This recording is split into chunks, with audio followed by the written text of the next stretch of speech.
Hi everyone, I'm going to go over how you can use fractal noise to add visual interest to your project. So here I have like a static image, and I'm animating the scale of that image. So you can kind of see there. Let's see here. And I'm gonna actually animate the anchor point of that as well.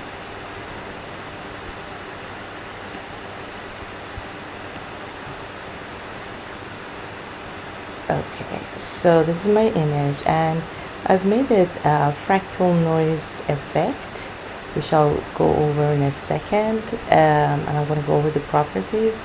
And I've also added a adjustment layer using a simple effect of channel mixer to give you this duotone kind of a feel. So the way that this is going to look like is basically you have these boxes just animating, and then you have the picture scaling down just to make it more interesting than, let's say, if it was just static. So that's what it's going to look like. So I'm going to go actually I'm going to get rid of my gray scale here. I'm going to go with the beginning of my animation, and I'm going to make a new solid and make sure that it's 50% gray or close to it. And I'm going to go to effects,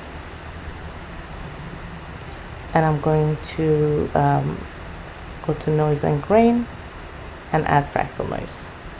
And basically by default you get this cloudy looking thing that you're gonna get, and for any type of animation to happen here you would need a minimum of 2 keyframes. So I'm gonna just keyframe all of these, and I'm going to go back to a different place in time, and I'm gonna animate the evolution.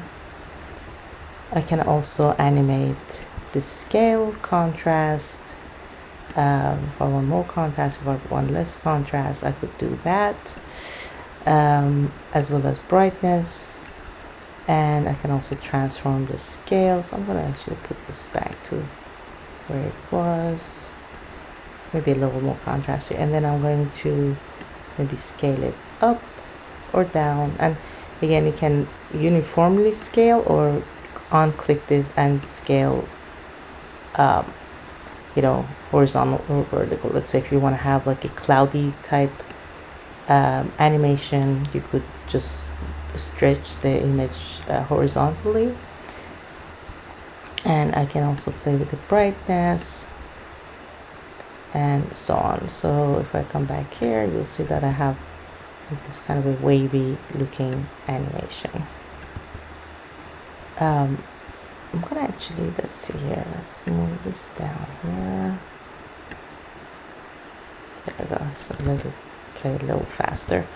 And if you want to edit that, you simply want to just double click the option in the effects, and it will pop open. And maybe if you want to say I want to animate the rotation, the evolution, but more. So I'm going to turn this on and go back to my evolution, and maybe instead of 5 you want to put like 20. Now you'll see it's just going to animate a lot faster. We can probably do more than 20. Maybe I'll do 50 just so that we can see it better. There we go. So now it kind of feels like an ocean type or cloud effect, and I can come back here and add a new adjustment layer, and maybe add like a color correction, and then choose hue saturation, and maybe choose like some kind of a bluey color.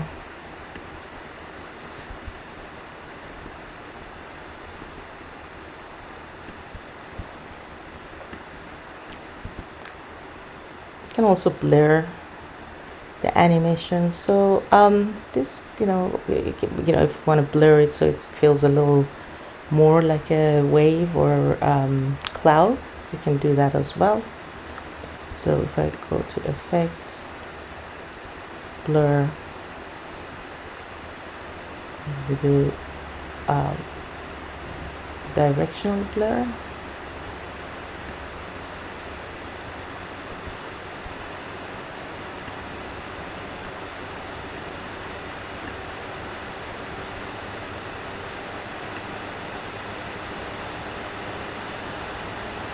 So you can kind of see how it's sort of adjusting here. So let's see here, you can kind of see the blurry effect if you want to make it more like a clouds and so on.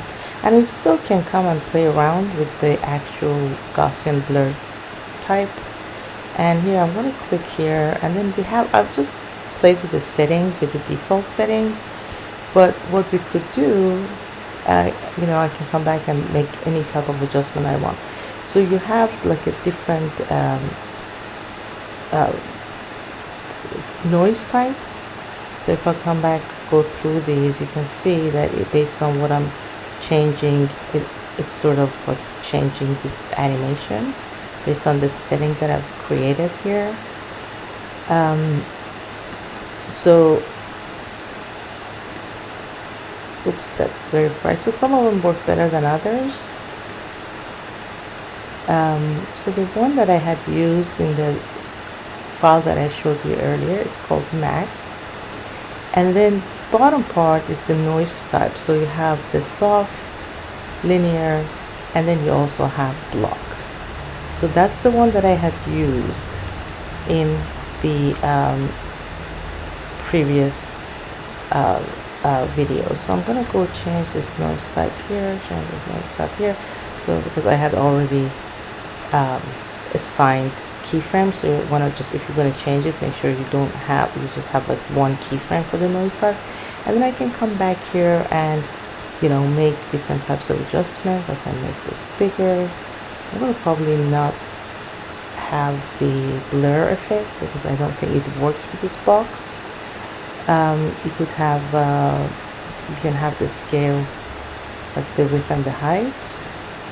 I'm going to come back here and actually I'm going to turn off the direction blur. So this is basically what I have now. And now I can, all I did in the video, the demo that I showed you, I simply changed these layer modes. So depending, so you can use the shift. Let's see here, if you're on a move tool, you can use shift plus to go through these different options.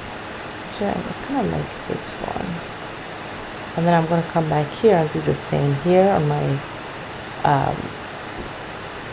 layer, the fractal noise layer. I'm going to hold the shift key and click the plus tab and go through these different options and pick one that I feel would enhance my project. I like this one. Any of these actually would work.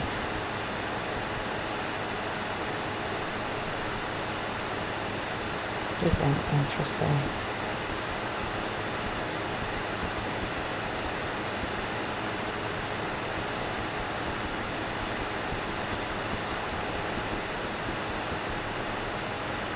Maybe we'll do the overlay one.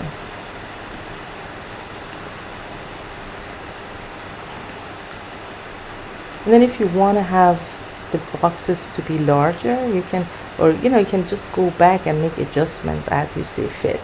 So you can have the boxes, if you want to have them larger, you can just scale them up. And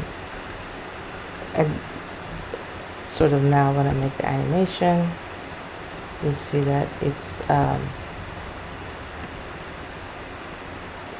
just looks a lot more interesting than if I just had like a picture scaling down by itself. I'm still not quite happy with this setting, so I'm gonna continue playing around with this. probably like a overlay type. Yeah, I think that works better. So you can kind of see that it just looks a lot more interesting than if I just had to just scale the picture by itself. And if I, if I turn off the adjustment layer, you can see that I get a totally different effect here. And again, you can go back here, and if you, just play around with these other options. So like this one would be, if I went back to the linear, you'll see that you'll get this type of different type of a animation effect. So again, just keep in mind though that I'm gonna actually go back to the box. Just keep in mind that if once you have the keyframe for the fractal noise, let's say I'm gonna go back here and just go back to the beginning here. Let's see here. Yeah. So you can see that when you make a keyframe for the fractal noise type, if you want to change it, you have to delete that keyframe, and otherwise it's just gonna flip to a different type of animation. So if you want to do a different type of a keyframe for the fractal noise, just go back to the one that you created, which was block max, delete it, make a new keyframe with whatever the new effect that you want to achieve. So that's F1.